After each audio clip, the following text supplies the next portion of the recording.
The SuperSix has always been a bike about racing. The formula of the early models was easy, round tubes and pretty much as simple as it could be. It didn't look marginally different than any other bike. But now, as we've moved on, bikes have started to expand what they need to be good at. And the new Generation 4 has done just that. More aerodynamics, better stability, better ride quality, all of the things you need out of a bike that can do so much. But does it still have that race feel that bikes need to have when you pin a number on? We're not really here to talk about the features. We want to know how this bike rides. And to do that, we've got to have an expert. We want someone who's raced it, who's ridden it, who's done all of the training that they can on it. Let's bring in Aevolo's own Quinn Felton.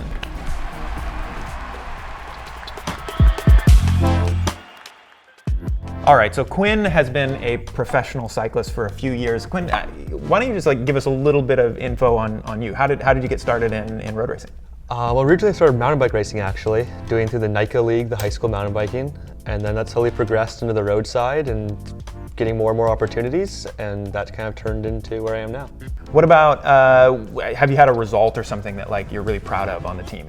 This year I think my best result was 12th at Pro Nationals and third under 23 racer there. That was my first kind of result where I was really up there with the pro riders, and finishing that main group was something I'm really proud of. All right, so next thing that we should probably talk about is the bike that you have been riding and racing on, all that. The way that we do this is we've got 100 points and we've got 5 different categories, and we're going to distribute points across those categories. The categories are acceleration, climbing, flatland speed, handling, and comfort. I think we should get going. We'll start off first with acceleration. What do you think makes a bike accelerate well? I think it's that stiffness you can really feel. You can feel the slight flex in the bottom bracket when you're really trying to put higher watts out, and also just how the entire bike moves under you. Sometimes you feel too twitchy or can feel a bit too planted, but also that feeling of the bumps, I think, is part of it as well. Yeah. That feeling of the acceleration, the feeling of the road underneath you. With the SuperSix, how do you think the bike feels accelerating from a slower speed?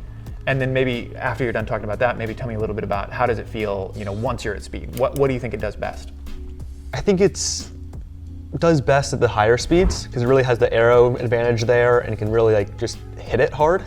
At the lower speeds, I think part of it is that it's a really comfortable bike, which we'll go on later, but it feels a bit muted instead of the kind of the harsh hit you usually feel like with some other bikes. All right, next up is climbing, and you awarded 28 points, which is a pretty heavily weighted score.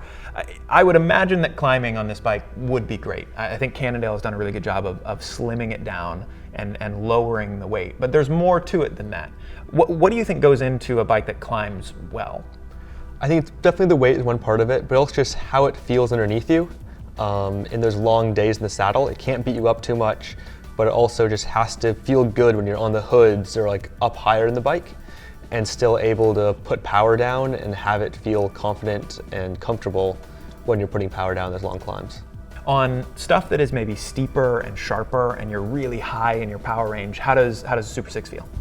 It feels fantastic. It's there, it wants to get pushed harder. Every pedal stroke you go, it pushes back on you enough that you know that it wants you to do a next pedal stroke. And that's a great feeling in a bike that it wants to get pushed hard. All right, next up is Flatland Speed, and this is another similarly high score at 27 points. Why do you think it is so important for a bike to be good out in the flats?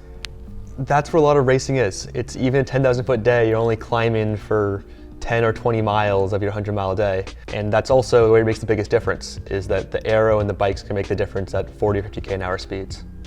Do you notice the difference when you're inside of the peloton? It feels great in the peloton. It's going to be a bit less of an aero advantage there, because of course you're getting the draft, but still it handles well, you can get the good position on it, nice narrow bars personally, and exactly, shoot through all those gaps, feel good. All right, next up we've got handling, and this is your low score at 7, but there's a caveat. We weren't able to get your actual race bike. It was in Colorado, locked in the Aevolo team truck. And so instead we got our wonderful CEO, Matt Adams' personal bike. And Matt's deep into his 40s, which means that stack is very, very tall on the front. So this isn't your position when we're talking about how the bike handles. What do you look for in a bike that handles well? Like, do you like to have a bike that handles well through long sweepers or that is very agile? In training, a lot of like the squiggly roads of Santa Cruz Mountains, you kind of want something that's really agile through the tight corners. But for racing, you're gonna be at the higher speeds. So even those tight roads, you're still railing those corners pretty hard. And you want that slacker head tube angle and you want that stability at speed, but still enough twitch to move through small groups and shoot gaps and navigate that road furniture that's part of high level racing. Last category we've got is comfort, and you gave 25 points. So I feel like that's a pretty high score. It's a race bike. Why do you need it to be comfortable? Why do you need a race bike to be comfortable? Because races, they're long, hard days in the saddle. And that's what it comes down to. It's who gets beat up the least, who has the most energy at the end for that finale. So having a bike that's comfortable helps you in the day of one race, especially if you're doing a longer stage race or a bike packing trip or anything like that. You want a bike that isn't gonna beat you up every day and lets you save that energy for what really matters. So you kind of started off here. You started off with like road racing, they're just long days. How do you feel on long training days? Does the bike feel good at the end of the day? It feels fantastic. Compared to any other race bike, you're not getting beat up all day. If you're on actually hitting those rumble strips on the side of busy roads, it's a bit less bone jarring. Your eyes stay inside your head, which is nice. All right, so we've talked through all the categories, we've distributed all the points, but let's think about who is this bike for? Because not everybody is gonna be a 140-pound mountain goat, mountain lover like yourself. Who's the person that should be coming in and buying a SuperSix? I think this bike is the perfect bike for people who just enjoy long rides or long group rides. I think those, as I said before, there's long days in the saddle where you're climbing, you're having fun, you're going for those stop sign sprints occasionally, and that's perfect for it. Or maybe does some local race group rides or something like that. But it's for the person who just likes a quick bike and a bike that just feels good, feels fast all day long.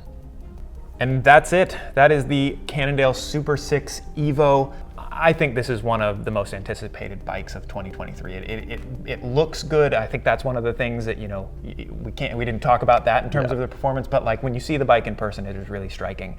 If you have any questions, feel free to put those in the comments down below, or you can go ahead and reach out to anybody in our online support team. We're here to answer those questions. Quinn, thank you so much for being here. Appreciate it. Thank you so much for having me. We'll see you on the next one.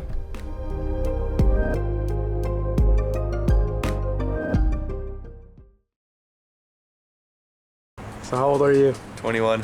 Damn. What do you think of that guy over there? He's kind of cringe.